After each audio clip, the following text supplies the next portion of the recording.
Gloire à Dieu. Vous sentez que l'air est un peu dégagé, non? Spirituellement. Vous comprenez, hein? Ouais. Nous sommes en train de mener un grand combat. Mais nous combattons comme des plus que vainqueurs. Amen. Alléluia. Alors, j'ai tenu à ce que l'annonce soit faite avant le message pour que je commente en plus. Parce que nous savons que notre plus grande richesse, c'est quoi?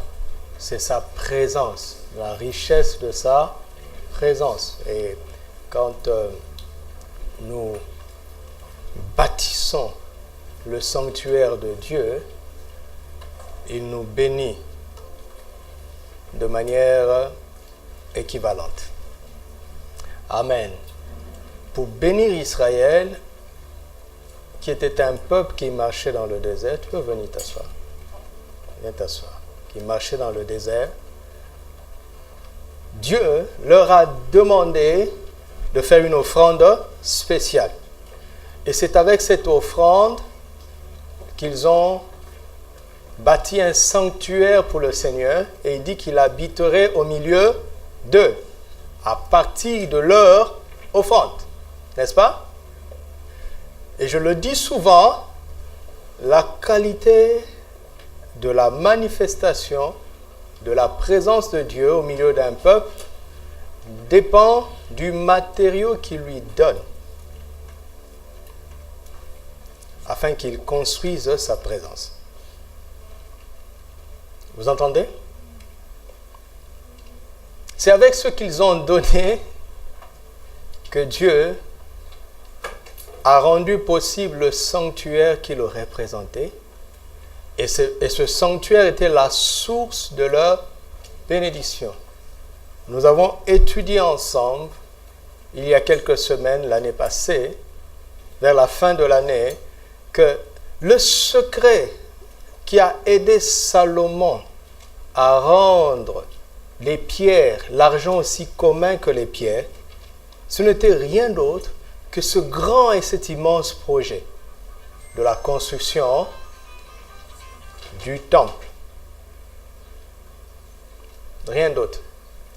Il n'y a pas d'autre secret. C'était le secret le plus important. Dieu nous donne l'opportunité de le mettre à l'épreuve. Alléluia. Y a-t-il des héritiers de Christ ici? Lisez très bien la Bible, vous allez voir que Dieu promettait toujours la terre. Donc, tant que tu ne possèdes pas encore la terre, pour Dieu, tu n'as pas encore grand-chose. C'est pour ça que nous voulons acheter une terre. Alléluia.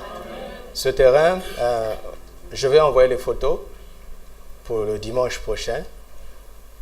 Fait à peu près 4500 mètres carrés. Il y a déjà un bâtiment construit, c'est ce qui fait que le prix qu'on nous propose est vraiment imbattable par rapport à tous les prix qui sont au marché, sur le marché, et c'est en dehors de la ville. Mais ne vous en faites pas. Les grandes églises se construisent toujours en dehors des villes, et la ville va rattraper et dépasser. Voilà.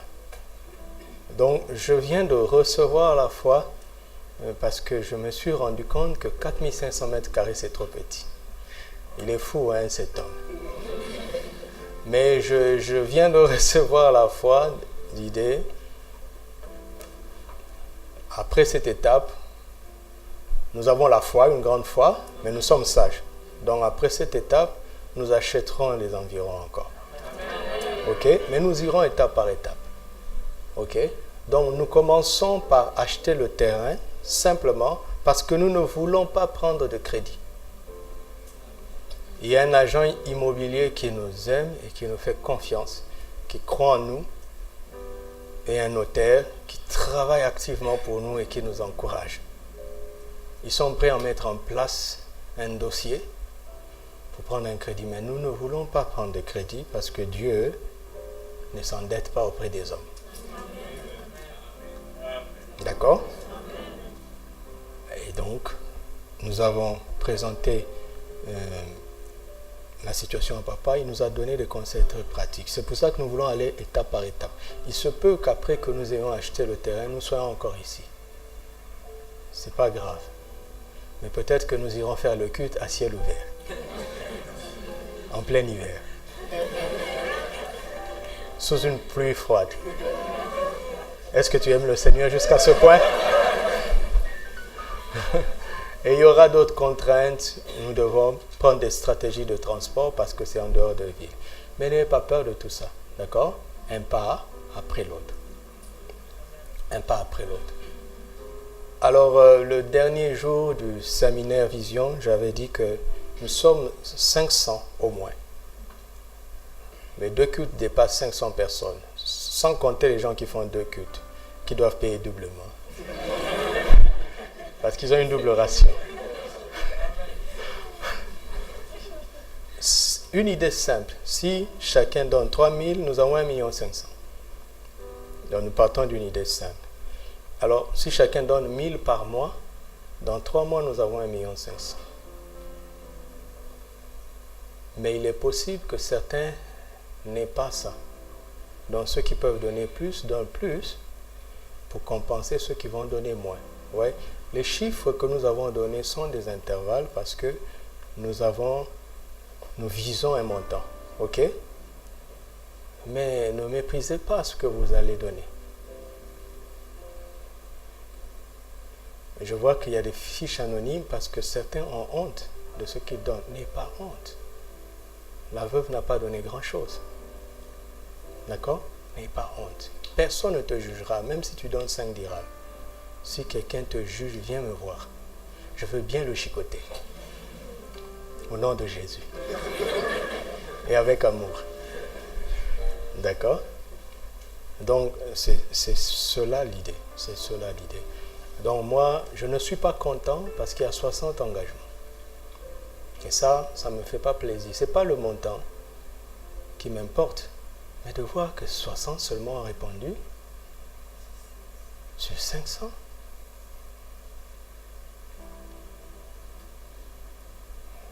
Je ne comprends pas ça.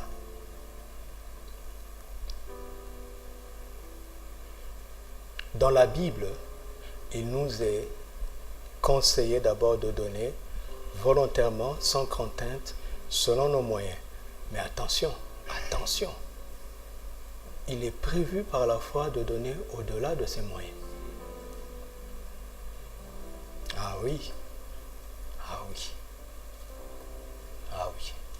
Donc, je vous encourage, d'accord, à poser cet acte de foi et l'Église ira de l'avant. Vous le croyez? N'ayez pas peur, d'accord? Chacun fait ce qu'il peut. Le reste, le combat est au Seigneur.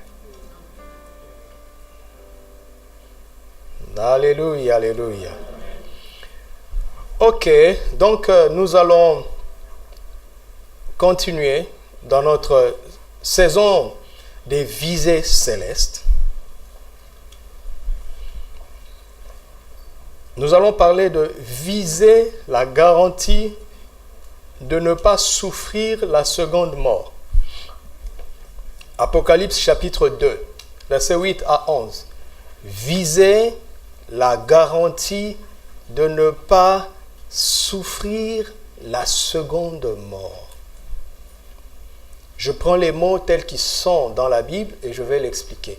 Viser la garantie de ne pas souffrir la seconde mort. Christ nous propose une garantie qui nous immunise de ce qu'il appelle la seconde mort. Et il nous dit, au-delà de tout ce que vous pouvez poursuivre sur la terre, sachant que tout ce que vous aurez sur la terre restera, je veux que vous poursuiviez des choses célestes. Et parmi ces choses, il y a la garantie de ne pas souffrir la seconde mort. Nous pouvons avoir sur terre la garantie que nous ne souffrirons pas de la seconde mort. Dites Amen. Amen. Apocalypse 2, chapitre 8 à 11. Écrit à l'ange de l'église de Smyrne. Voici ce que dit le premier et le dernier, celui qui était mort et qui est revenu à la vie. Je connais ta tribulation et ta pauvreté, bien que tu sois riche. Vous entendez? Il est riche, mais le Seigneur voit qu'il est pauvre. Je connais ta tribulation et ta pauvreté, bien que tu sois riche, et les calomnies de la part de ceux qui se disent juifs et ne le sont pas, mais qui sont une synagogue de Satan, c'est-à-dire une assemblée de Satan en réalité. Ne crains pas ce que tu vas souffrir. Voici, le diable jettera quelques-uns de vous en prison, afin que vous soyez éprouvés. Et vous aurez une tribulation de combien? 10 jours. Sois fidèle. Autrement dit, je ne te délivrerai pas cette fois-ci. Ça fait partie de l'évangile. Ah, ça fait pas mal à l'âme. Mais qu'ai-je à faire? C'est écrit. Sois fidèle jusqu'à la mort et je te donnerai. Quelle ironie! Vous voyez l'ironie? Une belle ironie. Que celui qui a des oreilles entende ce que l'Esprit dit aux églises. Celui qui vaincra n'aura pas à souffrir. Voilà, tout est là. Et c'est là mon sujet. Au ciel, Christ ne nous acclamera pas pour les montagnes que nous aurions déplacées sur terre. Nous devrons déplacer des montagnes sur terre. Parce que sur terre, nous sommes des plus que vainqueurs. Mais ça, c'est la part de la terre. Bon, allons-y. 1 Corinthiens 15, 17 à 23. 1 Corinthiens 15, 17 à 23. Et si Christ n'est pas ressuscité, votre foi est vaine. Vous êtes encore dans vos péchés. Et par conséquent, ceux qui sont morts en Christ sont perdus. Si c'est dans cette vie seulement que nous espérons en Christ, nous sommes comment? De tous les hommes. Mais maintenant, Christ est ressuscité des morts, il est les prémices de ceux qui sont morts. Car puisque la mort est venue par un homme, c'est aussi par un homme qu'est venue la résurrection des morts. Et comme tous meurent en Adam, de même aussi tous revivront en Christ. Mais chacun en son rang, Christ comme prémisse, c'est pour ça qu'il s'appelle le premier, puis ceux qui appartiennent à Christ lors de son avènement. Amen. Si c'est seulement dans cette vie que nous espérons en Christ, nous sommes comment? Malheureux? Plus que ça, nous sommes les plus malheureux des hommes. Reviens, verset 19, je pense. Nous sommes les plus malheureux des hommes.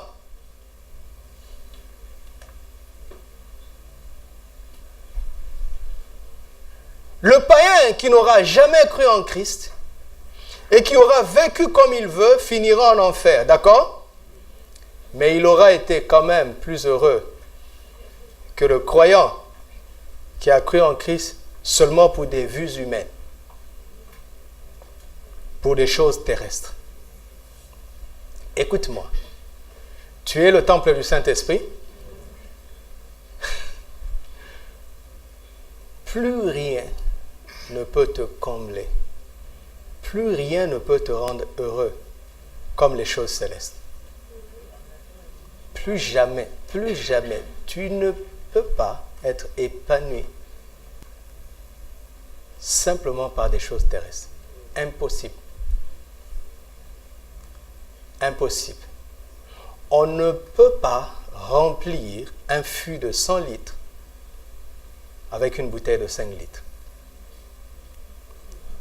Ton corps a été designé, façonné comme étant le temple du Saint-Esprit. Tu ne peux pas être heureux avec des choses qui ne plaisent pas à l'esprit. Impossible. Impossible. Alors, arrête de lutter contre ta nouvelle nature. Tu te fais du mal. Alléluia. Soyons sages. Amen. Cette lettre est adressée à Smyrne, à l'église de Smyrne, qui est une ville portuaire en Turquie. Comme la ville d'Éphèse existe aujourd'hui en Turquie, la ville de Smyrne existe aussi. Les Turcs appellent ça Izmir. En français, on appelle ça Smyrne. C'est une ville qui existe, comme Casablanca, ou la ville d'où tu viens. Ce ne sont pas des villes célestes, ce sont des villes terrestres qui s'envoient un message à un peuple, à des chrétiens d'une localité bien donnée. D'accord? Mais il dit que celui qui a des oreilles entende ce que l'Esprit dit aux églises. Donc ce message n'est pas seulement adressé aux chrétiens de Smyrne, mais ce message est adressé à toutes les églises à partir de l'église de Smyrne. Amen. Alléluia. L'église d'où je viens dans mon pays était à l'époque la plus grande. Elle a été longtemps la plus grande église du Congo. Et notre pasteur était longtemps, avant d'aller dans la gloire, parmi les doyens. Et le culte de notre église passait à la télévision, tous les 13 heures. Un jour, un journaliste a interviewé le pasteur et lui a dit, « Mais pasteur, pourquoi tu insistes sur la repentance? Pourquoi tu ne te lâches pas dans certains sujets ?» Et le pasteur a répondu ceci, il dit, « Je suis conscient que quand je parle le dimanche, je ne parle pas seulement à mon église locale. Je suis conscient que je parle à beaucoup plus que ça. » C'était un messager. C'était un prédicateur qui est devenu un messager. Un prédicateur à qui Dieu a donné un message. Et qui éclaire d'autres prédicateurs. C'est ça le message. Il parle au-delà de l'église locale. Mais le reste, je vais approfondir ça avec les pasteurs. L'Esprit parle à toutes les églises à travers l'église de Smyrne. C'est pour cela que nous pouvons nous identifier à ce message, parce que profondément, elle nous est aussi adressée. Alléluia. 1 Thessaloniciens 5, 27. Ça va nous aider simplement à comprendre un peu comment la Bible fonctionne. 1 Thessaloniciens 5, 27.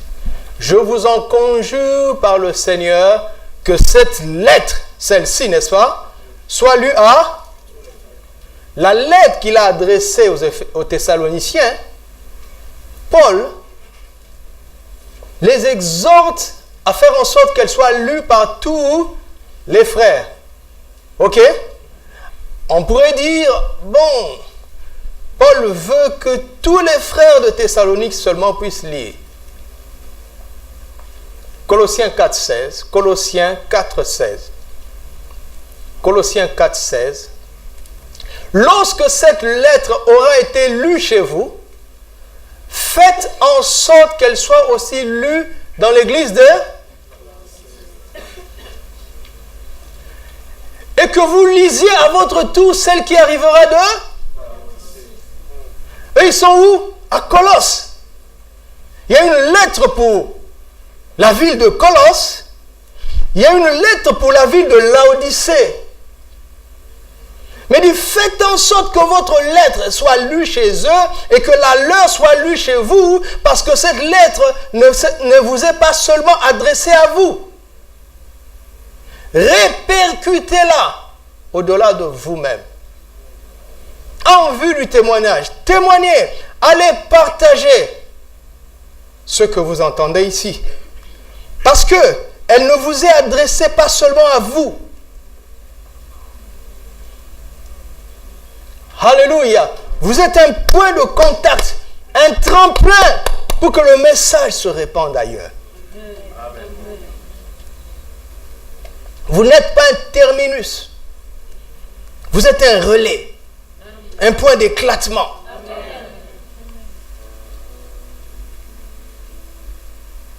Alléluia. Alors, donc, le message est que Christ nous montre, au travers de l'exemple de l'église de Smyrne, comment avoir sur terre la garantie de ne pas souffrir la seconde mort. Autrement dit, le but de Christ, c'est qu'au ciel, il y aura des vainqueurs qui ne subiront pas la seconde mort, n'est-ce pas? Mais Christ veut qu'au ciel, tous ceux qui seront là aient vaincu la seconde mort. Pas seulement l'église de Smyrne. Par exemple, si tu entres dans les parvis éternels, ce que je veux dire n'est pas juste, parce que vous comprendrez dans la suite que sans avoir vaincu la seconde mort, tu ne peux pas te retrouver au ciel. D'accord? Donc, c'est parce que je n'ai pas beaucoup de temps. Donc, ça commence à se construire. Donc, sans le droit de manger de l'arbre de vie, tu ne peux pas être au ciel. L'idée ici, ce n'est pas de choisir dans quel domaine tu veux vaincre. Non, ce n'est pas à choisir. Tu dois tout prendre. Mais pourquoi Christ a dit ça de cette façon? Pourquoi? Parce que la stratégie de l'ennemi est variée. Alors Christ donne un message complet qui va faire qu'il vienne à gauche, à droite, au nord, au sud, aujourd'hui, demain ou hier ou avant-hier, peu importe. Nous avons ce qu'il faut pour répondre. Donc, bon, admettons qu'il soit possible d'être au ciel sans avoir vaincu la seconde mort. Si tu arrives là-bas et le Seigneur te dit, mais qu'est-ce que tu fais ici? Tu lui dis, Seigneur, je ne suis pas de Smyrne. Donc j'ai le droit de ne pas vaincre la seconde mort. Il va te dire, tu n'as pas compris le message. Regarde la conclusion. Que celui qui a des oreilles entende ce que je dis à l'église de Smyrne. Mais bien sûr que non. Bien sûr que non. Bien sûr que non.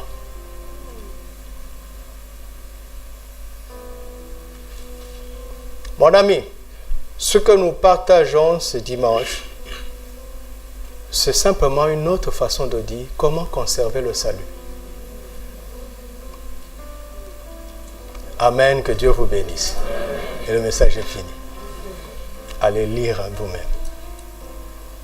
C'est une manière que le Seigneur nous montre pour nous dire, voici comment conserver le salut.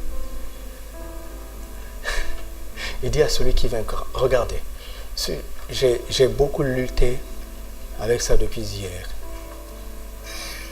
Pour savoir comment vous en parler. Pas parce que je n'étais pas d'accord avec le Seigneur, je n'ai pas le droit. Je suis un esclave. Je n'ai pas d'avis.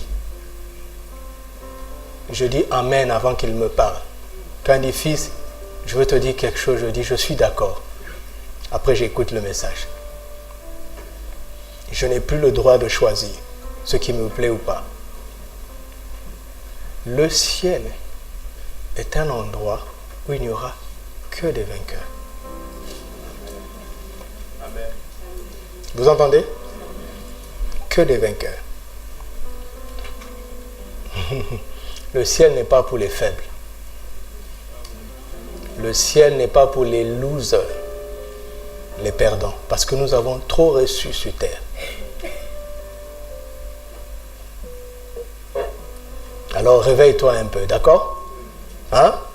Abandonne cette faiblesse. Dis à quelqu'un, abandonne cette faiblesse. Tu es un fils de Dieu.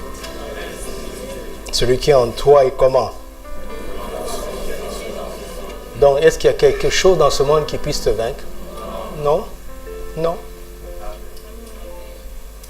Est-ce que le savon a peur de la saleté? Hein?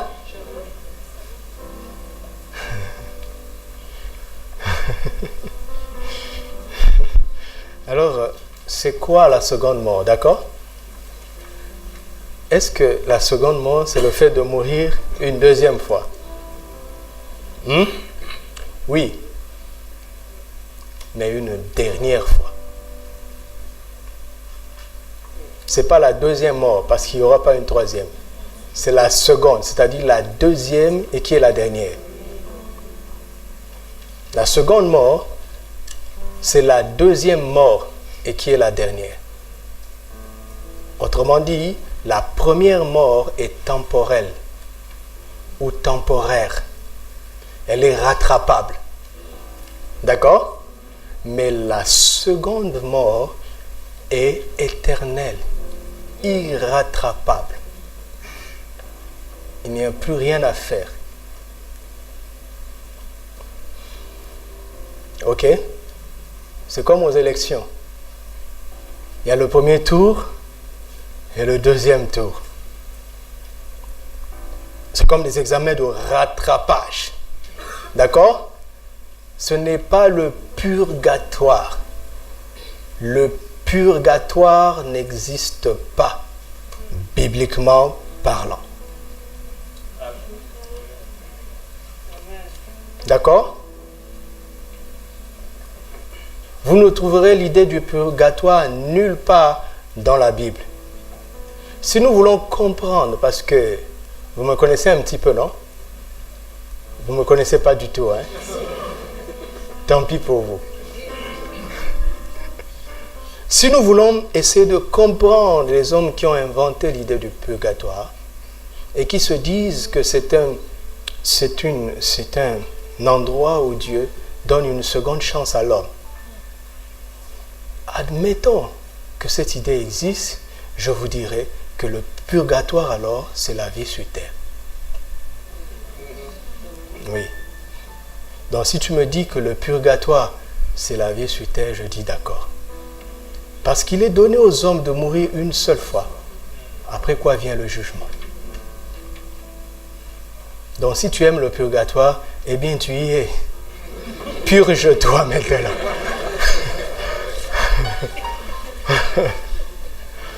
Bon, allons-y.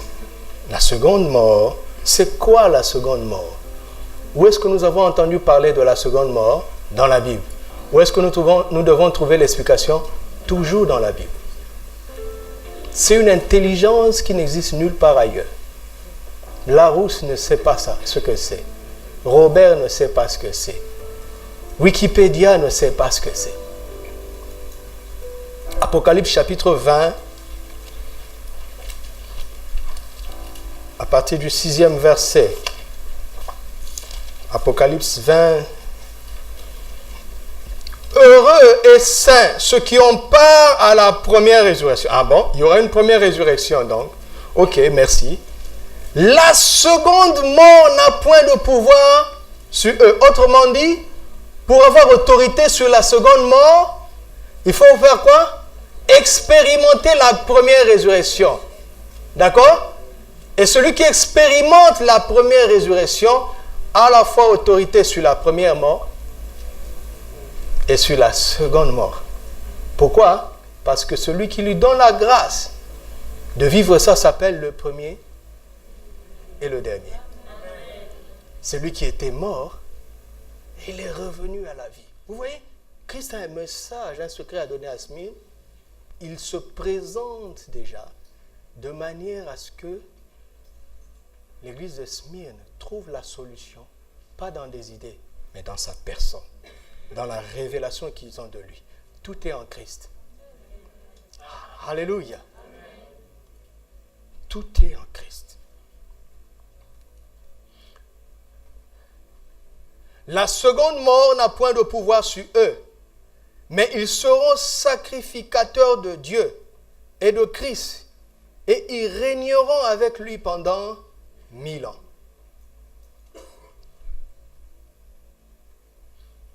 Quand les 1000 ans seront accomplis, Satan sera relâché de sa prison. Vous entendez? Satan aura été emprisonné. Et il sortira pour séduire les nations qui sont aux quatre coins de la terre, Gog et Magog, afin de les rassembler pour la guerre. Leur nombre est comme le sable de la mer. Et ils montèrent sur la surface de la terre. Ils investirent le camp des saints et la ville des bien-aimés. Mais un feu descendit du ciel et les dévora. Donc il n'y a même pas eu de combat. Ou bien vous lisez la même chose que moi. Est-ce qu'il y a eu un combat? Non, il est inconcevable d'imaginer un combat entre Christ et le diable. Inconcevable, inconcevable. Oh, vous acceptez ça? Inconcevable.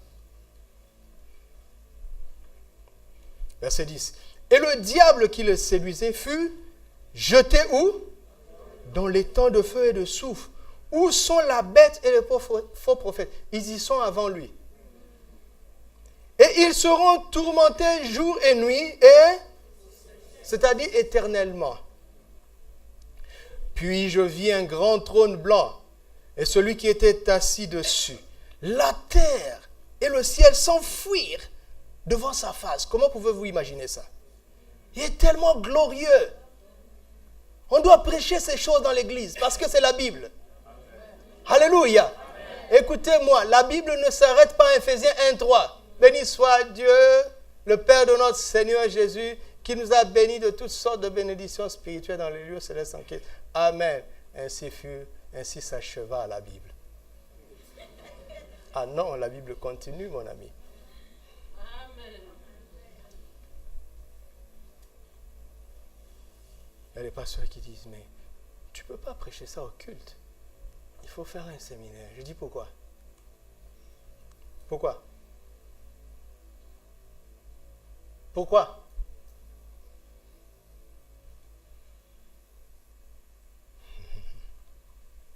Et je vis les morts, les grands et les petits, qui se tenaient devant le trône. Des livres furent ouverts, et un autre livre fut ouvert, et celui qui est le livre de vie. Et les morts furent jugés selon leurs œuvres, d'après ce qui était écrit dans les livres. Qui furent jugés selon leurs œuvres? Les morts. Vous avez entendu? Si on précise que ce sont les morts, on dit qu'il y a les vivants. C'est simple, non? Les vivants ne seront pas jugés selon leurs œuvres. Écoutez, c'est par grâce, au moyen de la foi, que vous êtes sauvés. Et cela ne vient pas de vous, c'est un don de Dieu. Il en est ainsi afin que personne ne se... Les vivants ne seront pas jugés selon leurs œuvres, mais selon leur foi. Jésus dit, celui qui croit en moi ne sera point jugé. Mais celui qui ne croit pas en moi est déjà condamné. Maintenant, Dieu va dire, coupable, viens. Tu comprends? Les morts viendront devant Dieu comme des coupables. Mais comme Dieu est juste, il doit prouver leur culpabilité, étayer son jugement par des preuves. Continuons. C'était quel verset? Verset 13. La mer rendit les morts qui étaient en elle. Ah bon? La mort et le séjour de mort rendirent les morts qui étaient en eux. Et chacun fut jugé selon ses œuvres. Et la mort et le séjour de mort furent jetés où? Comment ça? La mort, c'est quoi? Et le séjour de mort, c'est quoi? Quand Dieu apparaît, nous comprenons la personnalité de la mort et du séjour des morts. C'est quelque chose qui existe. Je n'ai pas dit que c'est un homme. D'accord? Mais c'est quelque chose de réel, spirituellement parlant. Et ils vont être jetés où? Donc, il y a déjà combien de personnalités dans les temps de feu? La bête, le prophète, Satan lui-même, n'est-ce pas? Maintenant, il y a la mort.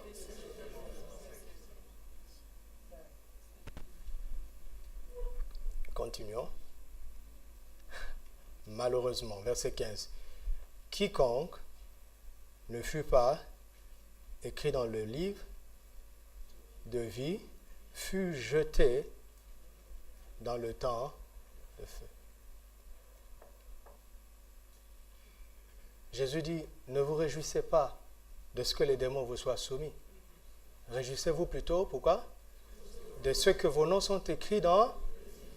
Voilà pourquoi il veut que nous nous réjouissions. Parce que si ton nom est écrit là-bas, tu ne passeras pas l'éternité dans une piscine de feu. Un étang de feu.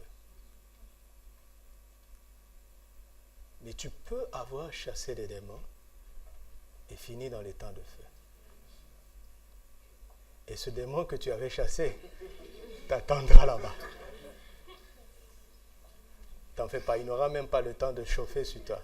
Parce que lui-même, il sera en train de rôtir sans mourir éternellement.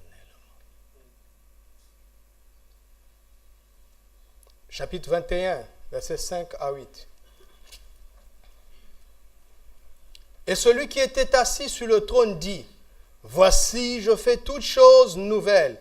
Et il dit, écris, car ces paroles sont comment? Et véritable, mon ami. Mon ami. Il n'y a rien de plus certain que ça. Parfois, j'entends les gens dire, mais Dieu est trop bon. Comment Dieu, qui est plein d'amour, va punir quelqu'un éternellement pour des fautes qu'il aura commises pendant 50 ans? Je dis, du point de vue humain, je peux un peu te comprendre. Mais l'opinion de l'homme n'est pas une certitude. Ce n'est pas une vérité.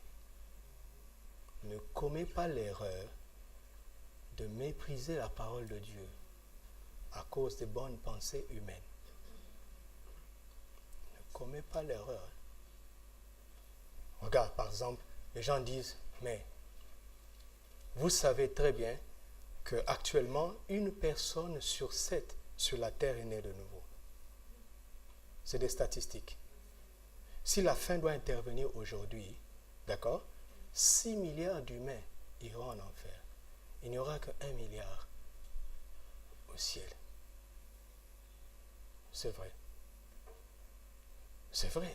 Le constat est vrai. Mais attention à la conclusion. Et conclusion, les gens disent, l'idée de l'enfer ne peut pas exister. Non. N'as-tu pas lu la Bible? Cette bonne nouvelle du royaume sera prêchée pour servir de témoignage. C'est alors que viendra la fin à toutes les nations. Une fois que le Seigneur a mis la vérité devant quelqu'un, la personne est libre de choisir.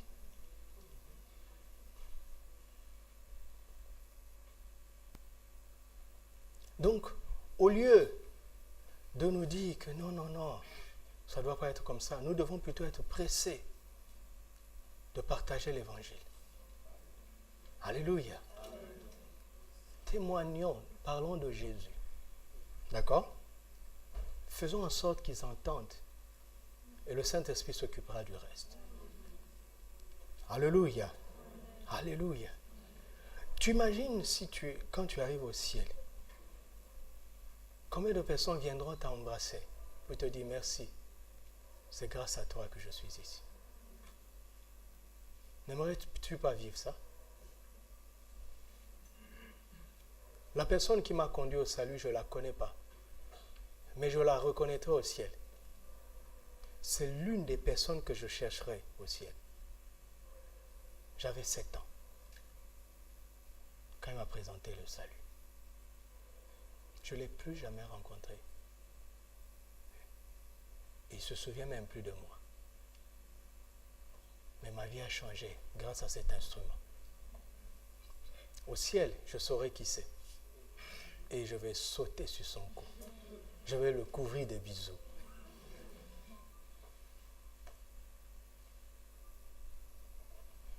Verset 6. Et il me dit, c'est fait. Je suis l'alpha et l'oméga, le commencement et la fin. À celui qui a soif, je donnerai la source de l'eau vive gratuitement. Celui qui vaincra héritera ces choses. Je serai son Dieu et il sera mon fils. Mais pour les lâches, les incrédules, les abominables, les meurtriers, les impudiques, les enchanteurs, les idolâtres et tous les menteurs, leur part est dans les temps ardents de feu et de soufre, ce qui est là. Ah, voici la définition de la seconde mort. Vous avez vu ça?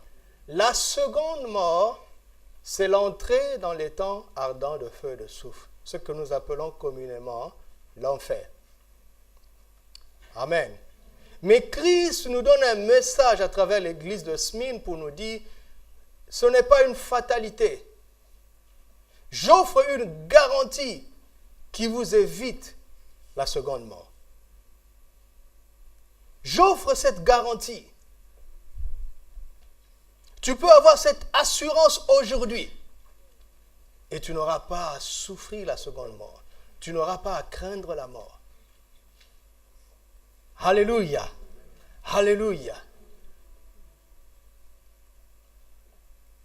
Et c'est ce que Christ nous montre et qui nous adresse comme message aujourd'hui à travers l'église de Smyrne. À travers l'église de Smyrne. Revenons sur cette église. Quelle était la qualité de cette église? C'est que c'était une église qui passait par des tribulations. Vous savez, il y a de ces situations où vous vous rendez compte que votre richesse, en fait, n'était que pauvreté. Il y a des problèmes que vous ne pouvez pas résoudre avec l'argent. Vous voyez? C'est beau, ça. C'est beau. L'église de Smyrne est parvenue à ce niveau de révélation. Il dit, je connais ta tribulation et ta pauvreté, bien que tu sois riche. C'était une église prospère. D'accord? D'accord? Quand on veut acheter le nouveau local, c'est un frère qui se lève. Et avec un chèque, il achète ça. Alors un autre frère se fâche. Il achète la sono. Un autre frère se fâche. Il achète des bus. Un autre frère se fâche. Il achète des chaises. Une sœur se fâche. Et quand les femmes se fâchent, aïe, aïe, aïe. Vous voyez? J'étais dans une église où le Seigneur a donné à son serviteur la vision de construire un bâtiment qui allait abriter leur chaîne satellitaire qui doit émettre sur le monde entier. Et à l'époque, ils n'avaient pas la prospérité qu'ils ont aujourd'hui. Mais un jour, le Seigneur lui a dit, voici la vision que je te donne. Je veux un bâtiment de tant de milliers de places. Mais l'église doit être construite de telle sorte qu'elle abrite la chaîne qui va émettre dans le monde entier. Et ça se chiffrait à des millions de dollars. Le pasteur s'est levé dans la foi, il a dit, vous savez quoi? Ce soir-là, ils ont eu plus que le montant. En une soirée. Vous ne dites pas amen, pourquoi? Vous pensez que ce n'est pas possible, n'est-ce pas? Et ce n'est pas aux États-Unis, c'est en Afrique. Ah oui. Ce n'est pas en Europe. Nous sommes plus riches que les Européens. Nous sommes plus riches que les Américains. D'accord? Parce qu'ils sont très endettés. Nous, on n'a rien. Eux, ils ont des dettes. Donc on est plus riche. Et le peuple de Dieu dit quoi? Amen. Ton amen n'est pas convaincu. C'est du genre, bon, puisque tu le dis, pasteur. Et ça a augmenté la foi de l'homme de Dieu. Vous comprenez? Il a prêché la parole de la foi, mais ce qu'il a vu a augmenté sa foi. Mais vous savez, quand vous atteignez un niveau, vous n'avez plus besoin de prier pour acheter. Vous savez ça, non? Nous avons dans notre famille, une fois, nous avons reçu un petit neveu, le fils de ma tante. La dame était tellement misérable. Malheureusement, elle a épousé un homme irresponsable. Et maman est allée voir sa sœur. Elle était tellement peinée de voir le niveau de la misère. Et en plus, la bonne dame était encore enceinte. Donc maman a pris son petit enfant de 3 ans. Elle l'a emmené chez nous. Vous savez, l'enfant, quand vous lui donnez à manger, tant que ce n'est pas fini, il ne se lève pas, même s'il est rassasié. On connaît plus ou moins les portions des petits-enfants, n'est-ce pas? Et quand vous lui donnez et qu'il est rassasié, on sait qu'il est, mais il pleure, donc on ajoute. C'est quelque chose que j'ai vécu chez nous à la maison. L'enfant mange jusqu'à dormir sur la nourriture. Vous savez, il y a des bébés qui dorment avec des nounous, n'est-ce pas? Lui, il prend le morceau de pain. Et parce qu'il ne sait pas s'il y en aura encore. Il a tellement souffert. Attention. Ça existe dans le monde. L'enfant a tellement souffert. La misère est une mauvaise chose. Tu sens vraiment que c'est un esprit. C'est diabolique, la pauvreté, c'est diabolique. Je sais de quoi je parle. Ah, ça ne vient pas de Dieu. Dieu n'aime pas ça. Donc, je ne suis pas en train de vous endormir des choses célestes pour que vous acceptiez des choses terrestres. Non. Non, mais on est en train de mettre les choses au bon endroit. Parce que quand on va descendre pour nous emparer des montagnes, ce ne sera pas pour nous faire voir. D'accord? Il a taché le pain comme ça. Et les pauvres deviennent égoïstes. Ils deviennent radins. Ils ne savent plus donner. Pourquoi? Parce qu'ils ont peur de manquer comme autrefois. Et Dieu a voulu délivrer ses esclaves.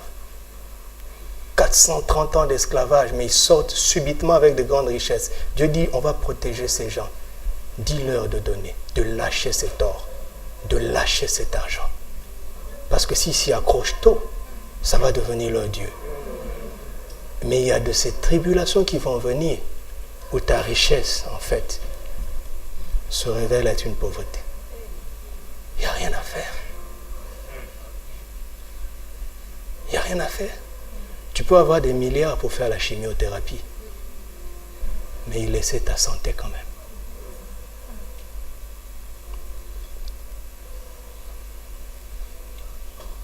C'était une église très riche. Comme ça va nous arriver. Comme ça va nous arriver. Mais l'argent n'est pas la richesse.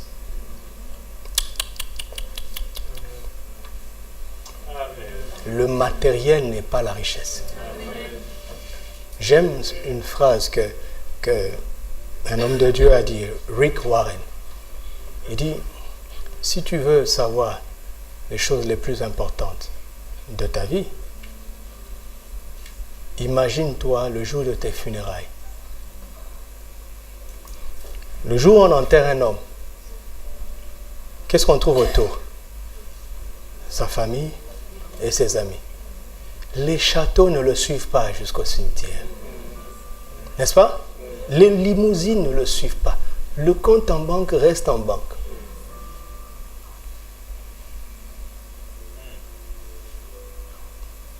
Ils ne t'aimeront pas suffisamment pour t'accompagner dans tes dernières minutes. C'est une image. Vous comprenez? Qu'est-ce qui est le plus important dans la vie? Il dit, je connais ta tribulation et ta pauvreté, bien que tu sois riche. Et les gens de Smyrne comprenaient, comprenaient le langage. Pourquoi? Parce que Smyrne est une ville portuaire, comme Casablanca. La capitale économique. Vous entendez? Vous entendez? L'argent de l'Afrique viendra dans ce pays. Pourquoi? Pour l'évangile.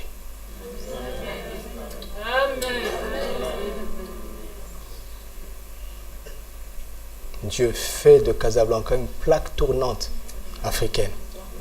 Pourquoi? Pourquoi d'après vous? Pour l'évangile. J'espère que vous entendez l'esprit derrière ce que je dis. Je ne vais pas beaucoup insister.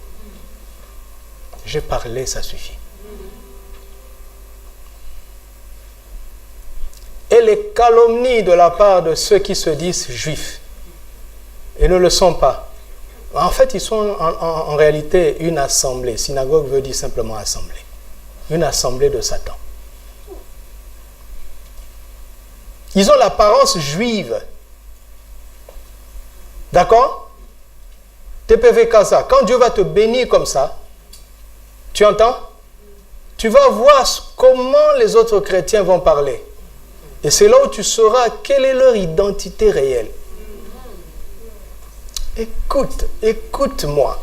Si tu es mon frère et que tu es extrêmement béni, je dois me réjouir. Non?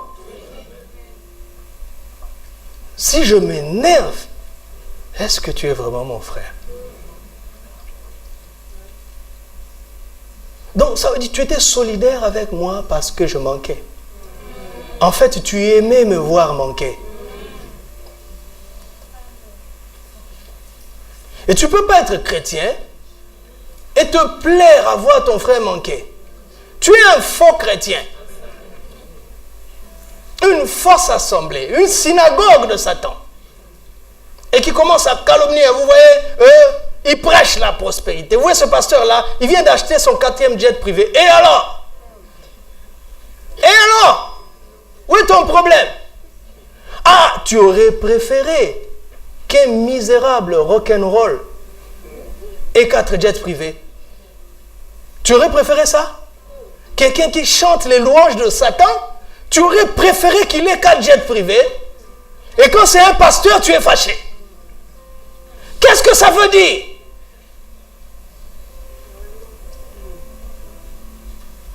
Oui, il y a des pasteurs qui seront dans l'excès. Je préfère un pasteur dans l'excès qu'un adorateur de Satan dans l'excès.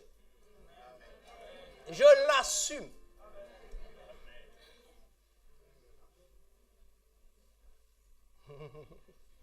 Mais je choisirai, en ce qui me concerne, de ne jamais être dans l'excès. Et vous savez, parfois tu juges que quelqu'un est dans l'excès, mais en réalité c'est parce que tu ne comprends pas les contraintes de sa vie. Et à ton niveau, à toi, tu dis non, c'est l'excès. Mais non. Mais non. Allez écouter Papa Adeboye. Ça, c'est un père, un messager. Il a un jet privé très luxueux. Mais le gars, aujourd'hui, il prêche à Montréal. Le lendemain, il prêche à Bucarest. Le lendemain, il prêche à Dubaï.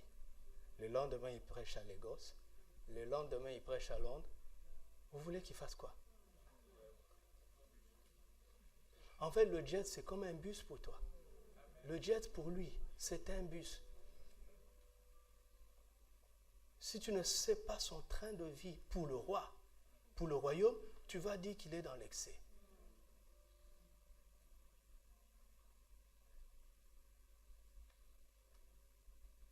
Oh non, un pasteur doit rouler dans une Logan.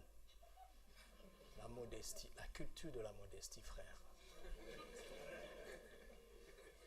Oui, fais comme moi. Lundi, tu es à Rabat pour l'évangile. Mardi, tu es ici avec les pasteurs. Mercredi, tu es ici. Jeudi, tu es à Safi. Vendredi, tu es à Stade. Dimanche, tu fais 2 cultes et tu es à Kouribga. Et prends la Logan. Tu vas perdre ton dos dans 2 ans. Courbaturé. Tout le temps, frère, priez pour mon dos, priez pour... Non. Achète une meilleure voiture. C'est quoi ça? Arrêtez de prier pour le dos du pasteur. Mettez-le dans les meilleures conditions. Et je parle de quel pasteur? Je parle de quel pasteur? De moi. Vous pensez quoi?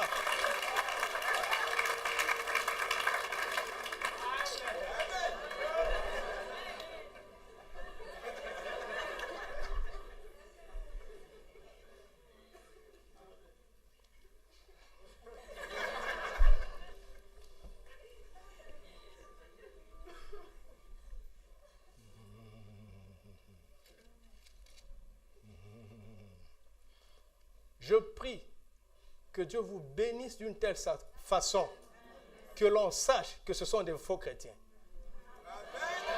Vous avez compris ça? Je prie que Dieu vous bénisse d'une telle façon que leurs calomnies révèlent leur réelle identité.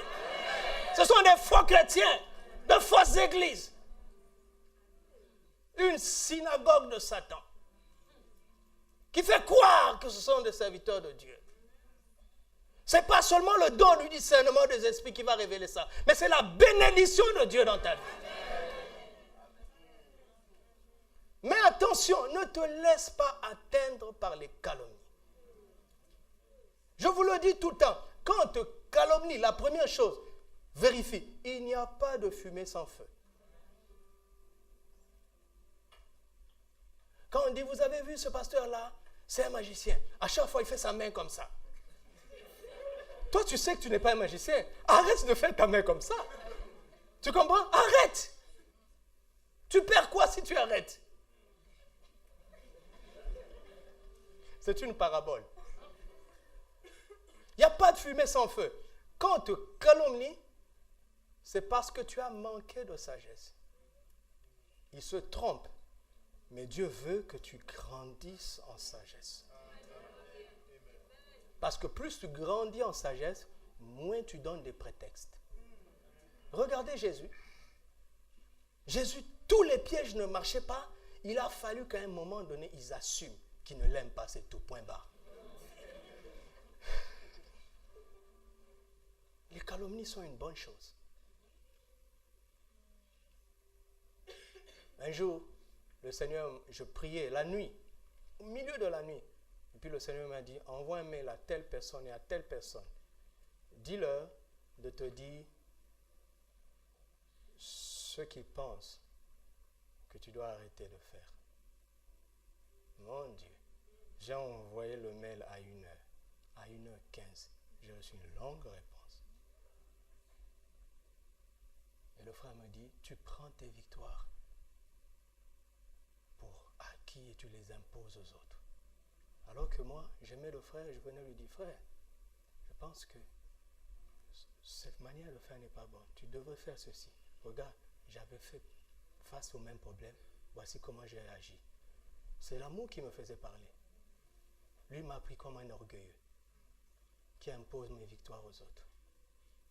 Mais ce n'est pas vrai, parce que dans mon cœur, ce n'était pas le cas. Mais j'ai compris. J'ai compris que parfois, il ne faut pas prendre ses propres témoignages. Oui. Quelqu'un qui est complexé va être vexé. Ça m'a donné de la sagesse. Ce qu'il a dit était faux, parce que je connais mon cœur. Tu connais ton cœur, non?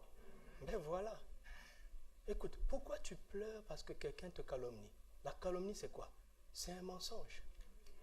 Mais pourquoi tu pleures si c'est faux? Pourquoi tu veux te justifier si c'est faux? Serait-ce peut-être vrai quelque part? Ou bien tu as besoin que tout le monde t'approuve? Impossible. Jésus n'a pas fait l'unanimité. Lui qui était parfait. Qu'est-ce que nous pouvons mériter, nous? Il dit, si on a fait ça au bois vert, que fera-t-on au bois sec? C'est nous. D'accord? Mais je prie encore que Dieu te bénisse d'une telle certaine façon que cela révèle les cœurs des gens.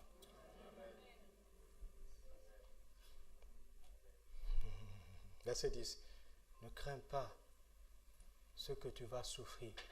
Oh, Seigneur, comment tu peux associer le fait de ne pas craindre et l'évidence que je vais souffrir? Dis-moi un peu, comment tu raisonnes, Seigneur? C'est quand j'entends ne crains pas, tout de suite, je me dis, la phrase qui va arriver sera, je vais te délivrer. Je vais te préserver, n'est-ce pas? Je vais te protéger. Comment est-ce que tu raisonnes, Seigneur? Comment tu fais? Il dit, ne crains pas ce que tu vas souffrir. Écoutez ce que Jésus dit. Il dit, voici le diable jettera quelques-uns de vous en prison. Seigneur, tu le sais. Et tu dis que ce n'est pas une erreur judiciaire. Hein? C'est vraiment le diable. Et tu laisses faire. Tu laisses faire. Alors que c'est le diable. Et tu le sais.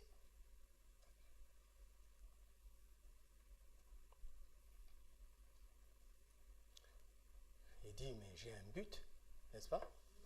J'ai un but. Il dit, afin que vous soyez éprouvés.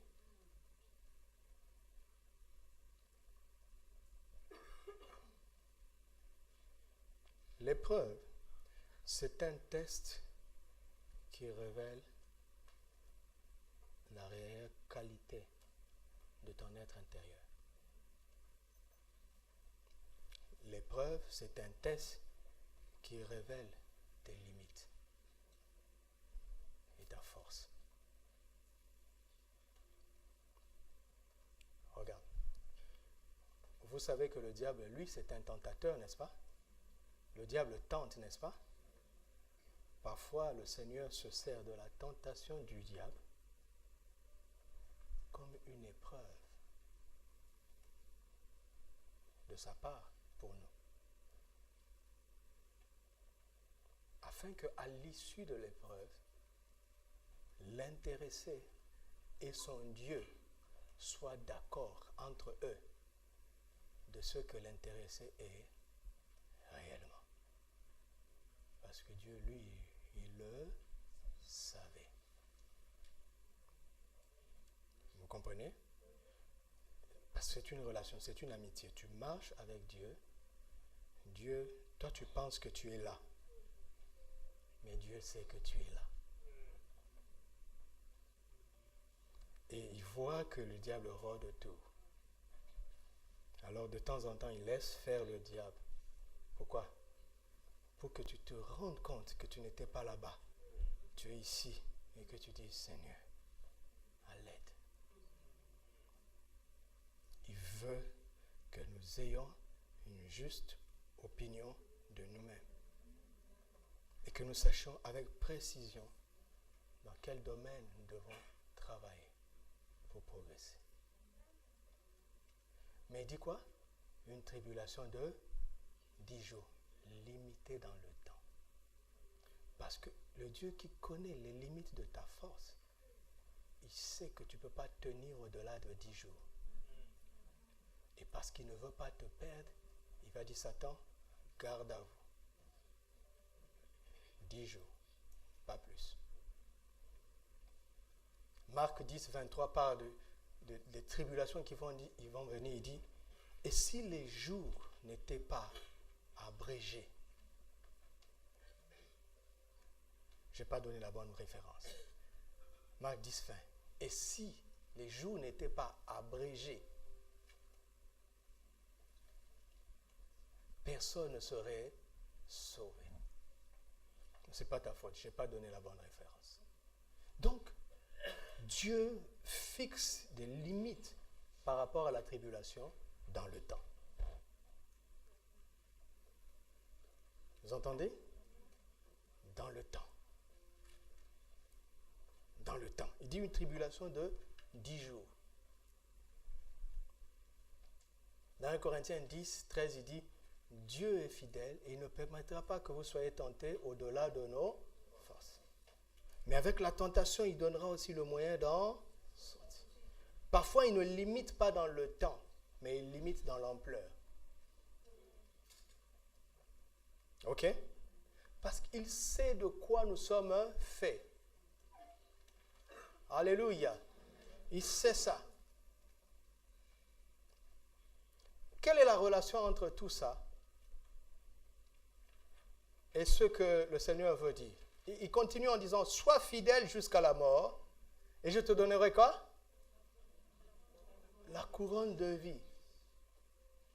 Je veux dire quelque chose qui n'est pas très exact, spirituellement parlant, d'accord? Mais je veux parler comme ça pour nous préparer à comprendre. Il dit, sois fidèle jusqu'à la mort, et je te donnerai la couronne de vie. Il y a une ironie. Il dit, ta couronne est l'équivalent de ta fidélité. Ta fidélité jusqu'à. La couronne jusqu'à. Tu comprends? Tu auras la couronne de vie parce que tu as été fidèle jusqu'à la mort. Vous comprenez? Le niveau du couronnement que Dieu va donner à chacun dépend de l'ampleur de sa fidélité. Alléluia. Parce qu'il a toujours le dernier mot. Alléluia. Il est le premier et il est le dernier. Ça veut dire que quoi qu'il arrive dans ta vie, Satan ne sera jamais le premier. Alléluia. Si vous voyez Satan agir quelque part,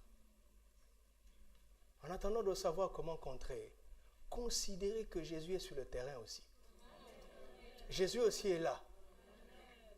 D'accord? Jésus est le premier et il est le dernier. Donc il dit, jamais Satan n'aura le premier mot. Jamais Satan n'aura le dernier mot. Donc ne combattez pas le problème de la vie comme si le Seigneur était absent. Si Jésus n'était pas là, Satan ne viendrait pas. Il est le premier. Et Satan ne mettra jamais un point final. Dans tout ce qu'il fait, il y a toujours une virgule. Il y a toujours une virgule. Parce que c'est le dernier qui met le point. Mais pour qu'il opère, il a besoin que nous croyions en lui. Et que nous lui restions fidèles, quoi qu'il arrive.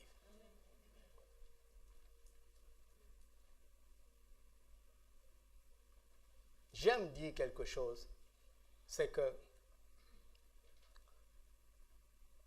2 personnes dans la Bible ont dit qu'une couronne leur était réservée avant de mourir. Jésus et Paul. Paul n'est pas le dernier à dire ça. Je pense qu'il y a des hommes qui ont fait ça. Mais parmi ceux qui ont écrit la Bible,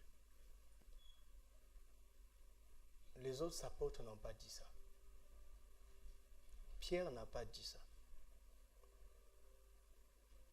Parce que la tribulation, voilà. La tribulation est quelque chose qui est... Le diable est rusé, d'accord? Il nous attaque de manière ouverte. Mais ça, ce n'est pas sa meilleure stratégie. Il attaque aussi de manière subtile. Ok?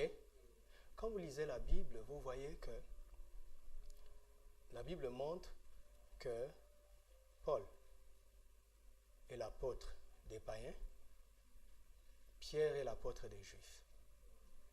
D'accord? D'accord? Mais lisez Romains, vous allez voir que Paul n'a pas arrêté de parler aux Juifs. Lisez le livre des Actes, vous allez voir qu'il a souffert à cause des Juifs. Jusqu'à ce que les Juifs le rejettent. Et qu'il se tourne définitivement vers les nations. Mais regardez Pierre. Le premier à avoir ouvert l'évangile aux nations, c'est Pierre. Dans Acte 10. Celui qui est entré dans la maison de Corneille. Dieu n'avait pas prévu que le ministère de Pierre reste figé aux Juifs. C'est Pierre qui s'est limité lui-même. Vous entendez? C'est Pierre. Pourquoi? Parce que Pierre avait appris à résister au diable tant que l'opposition était ouverte. Devant le Sanhédrin, dans la prison, il a résisté, n'est-ce pas? Mais quand les frères chrétiens ont commencé à dire qu'il ne faut pas manger avec les païens chrétiens, il s'est compromis.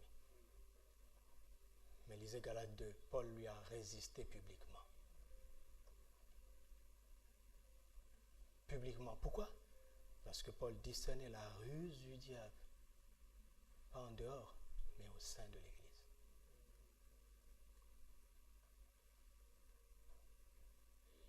Et il est allé jusqu'au bout. Maintenant, quel est le secret de Paul par rapport à Pierre?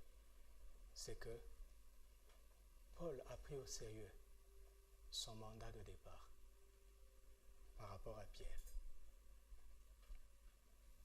Lisons rapidement Jean 21. Jean 21. Jésus est honnête, hein? Quand il t'appelle, il te parle très ouvertement. Quelqu'un m'entend?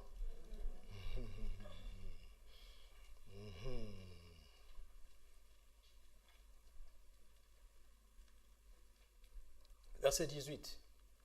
En vérité, je te le dis.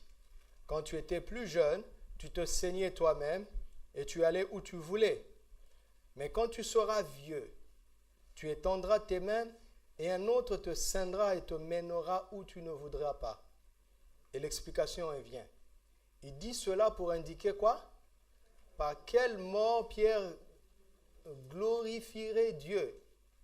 Et ayant ainsi parlé, il lui dit, suis-moi. Donc, suis-moi pour arriver là-bas.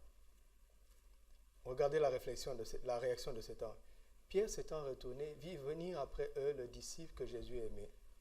Celui qui, pendant le souper, s'était penché sur la poitrine de Jésus et avait dit, Seigneur, qui est celui qui te livre? En le voyant, Pierre dit à Jésus, et celui-ci? Que lui arrivera-t-il? Et à la mort qui va m'arriver à moi. Et lui alors? C'est pas gentil, hein? Bon, ce que je veux dire, c'est que Jésus avait prévenu Pierre, n'est-ce pas? Par quelle mort il le glorifierait. Vous avez vu ça? Il n'a pas dit qu'il le glorifierait par la mort.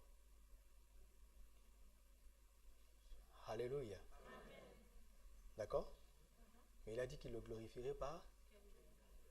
Donc il y a une sorte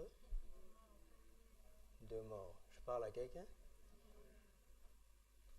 Seigneur, la mort c'est la mort. Il dit attends, de toute façon déjà on voit qu'il y a la seconde mort. Donc il y a deux sortes de morts. Il y a la première et la seconde. Mais ce n'est pas de ça. Acte 9, verset 10 à 16. Alléluia, alléluia, alléluia, alléluia. Alléluia. Alléluia. Verset 10. Or, il y avait à Damas un disciple nommé Ananias. Le Seigneur lui dit dans une vision. Ananias, il répondit, me voici Seigneur.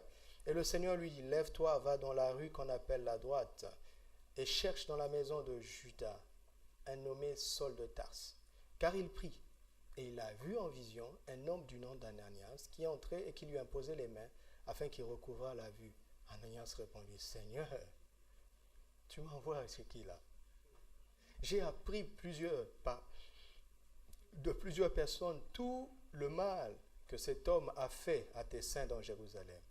Et il a ici des pouvoirs de la part des principaux sacrificateurs pour lier tous ceux qui invoquent ton nom. Mais le Seigneur lui dit, va, car cet homme est un instrument que j'ai choisi pour porter mon nom devant les nations, devant les rois et devant les fils d'Israël. Et je lui montrerai quoi? Vous avez vu?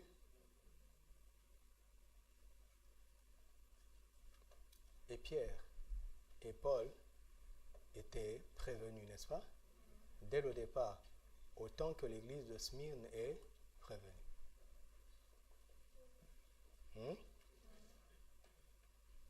Mais notre adversaire, le diable, est rusé.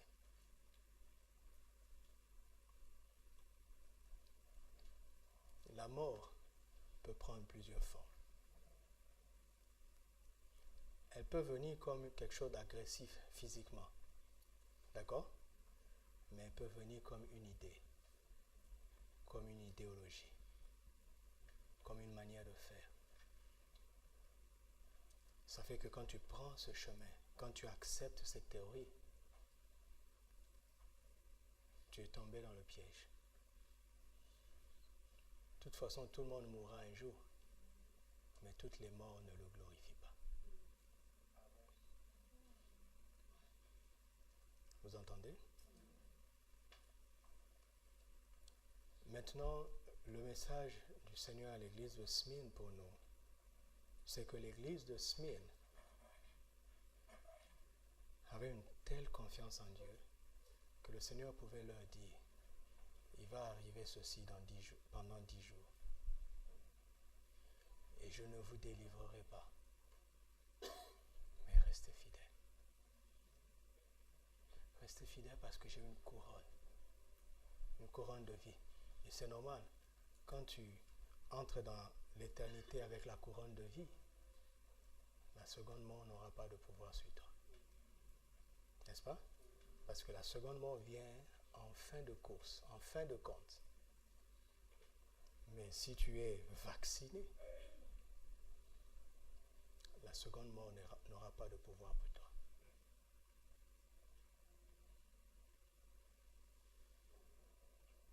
Et la couronne de vie que le Seigneur veut mettre sur nos têtes dépend de notre fidélité jusqu'à la mort.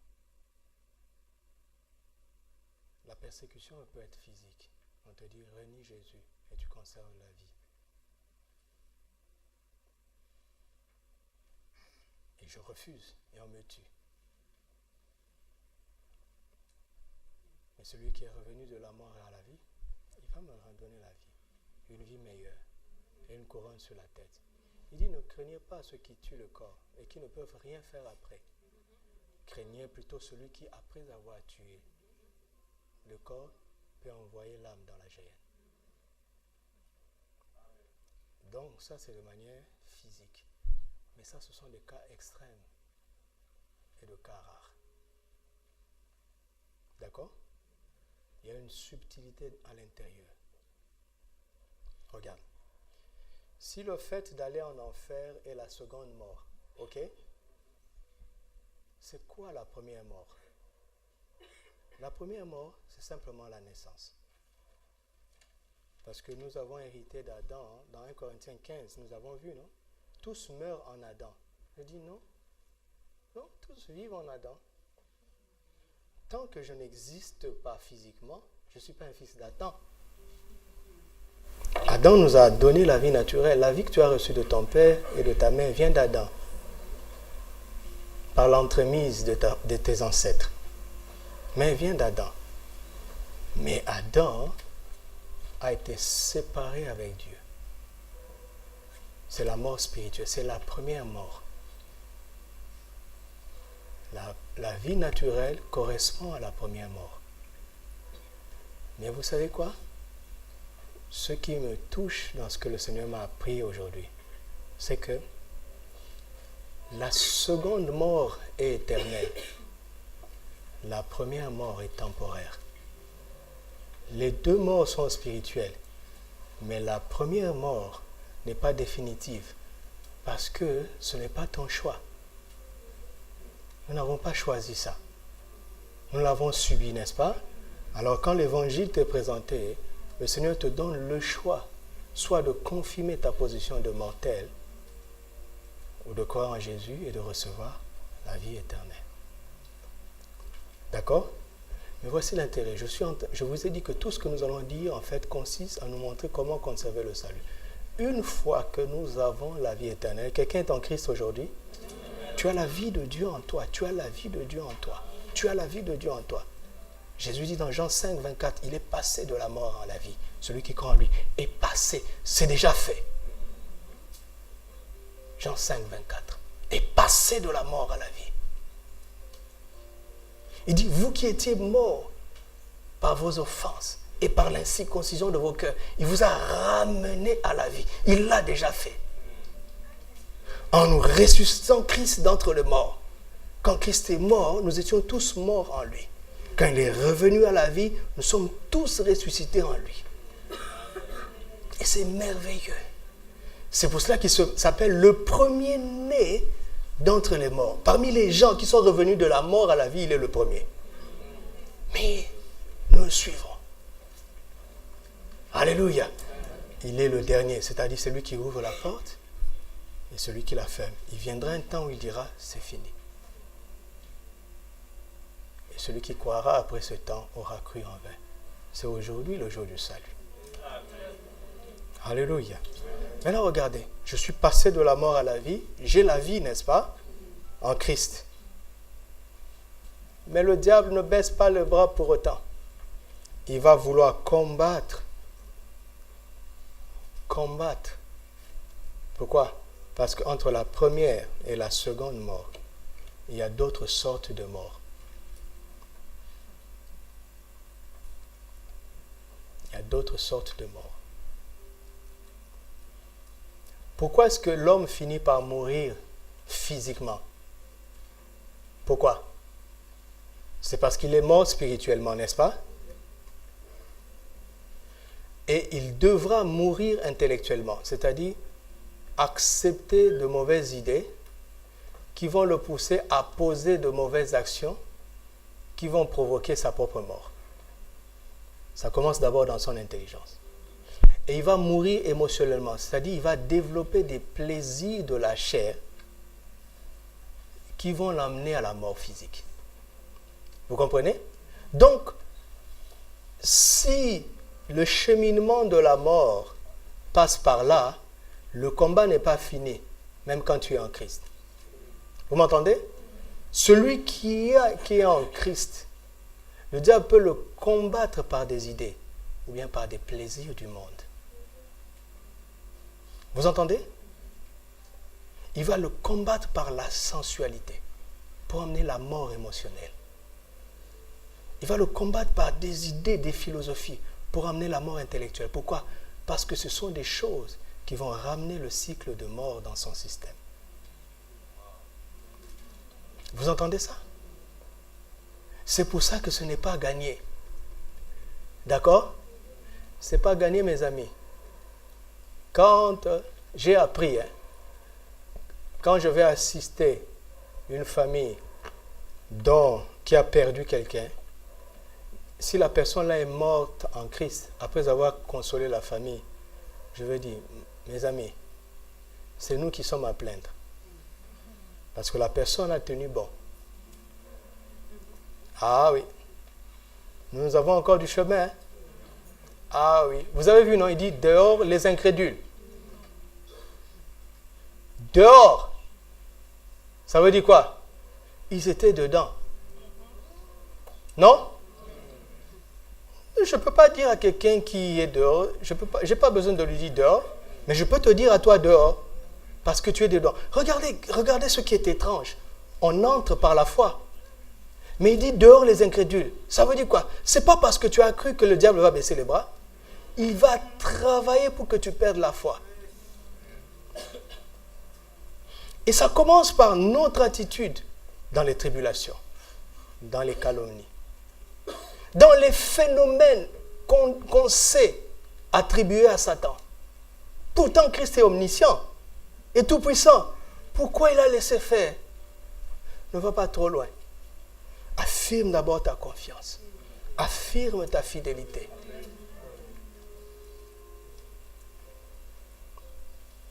Moi, je connais des gens qui m'ont inspiré dans l'évangile. Je connais deux. Un est un escroc. Je vous dis, c'est un escroc. Un homme d'affaires escroc. Pourtant, c'était un grand évangile. Escroc.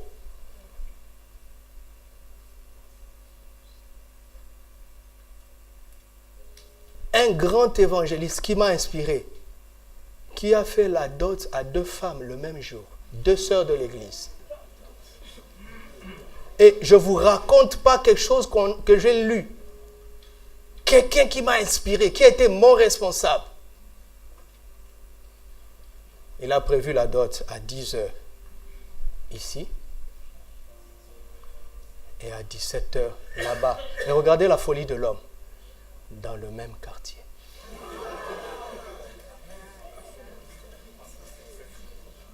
Il est devenu tellement bête. Au lieu de faire un décalage d'1 semaine. Non, écoute. Le péché, tu ne peux pas maîtriser le péché. Vous voyez, les gens ils disent, tu as déjà menti, d'accord? Quand tu sens qu'on commence à t'entremper, tu veux te sauver du mensonge par un autre mensonge. Le diable t'a eu. Tu devras ajouter un autre mensonge. Et plus tu vas dans le mensonge, à la fin on va dire, mais quelle bêtise. Il nous prend pour qui? Et vous savez que les dots ne font pas 1 heure. Vous savez ça, non? La dot de 10 heures a été conclue à 19 heures. Et là-bas, on l'attendait à 17 heures. Et un prédicateur de l'évangile, si je l'avais invité ici, il allait vous bluffer tous. Mais c'était quoi son problème? Des choses qu'il n'avait pas réglées. Je le connais, d'accord? Mais j'étais immature. Aujourd'hui, en rebobinant le film, je dis, mais ça se voyait. Il aimait l'argent. Et il aimait les femmes. Vous connaissez ces responsables d'église, non? Ils ne conseillent que les sœurs. C'est étrange, n'est-ce pas? Écoute, il n'a pas de petits amis, mais c'est étrange. Dans son ministère, il n'attire que les sœurs.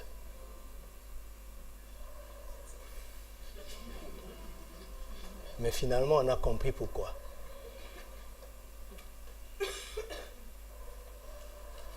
Je connais un autre qui est maintenant un commerçant de rue en Angola. Il était apôtre. Et ce n'est pas un commerçant qui a une boutique. Il vend par terre, dans les rues. Et c'est tellement ridicule. Il est allé dans un autre pays. Attention. Il dit dehors les chiens, non? Quelle est la caractéristique d'un chien? Il retourne à son vomi. Tu as bien fait de vomir ces choses. Tu vois, parfois ça te bip, non? Ça t'appelle, ça t'envoie des textos, non? Hé, réponds-moi. Ça t'arrive pas? Si, ça m'arrive, moi. Mais je me lève, je dis, je ne suis pas un chien. Ah non, je ne suis pas un fils de chien. Je ne retourne pas à mon vomi. C'est trop sale, là. C'est parce que j'ai vu que c'était sale que j'ai vomi ça. Tu me prends pour qui? Et je parle. Tu comprends? Il ne faut pas te taire. Tu entends? Il ne faut pas te taire. Il veut dire, mes yeux, ce n'est pas pour voir ça. Ma bouche n'est pas pour dire ça. Mes mains, non, je suis le temple. Ne te tais pas. Ne résiste pas en silence. Parce que le diable te parle. Il te bip. T'envoie des SMS. Ne décroche pas. Bloque son numéro, d'accord? N'accepte pas sa demande d'amitié.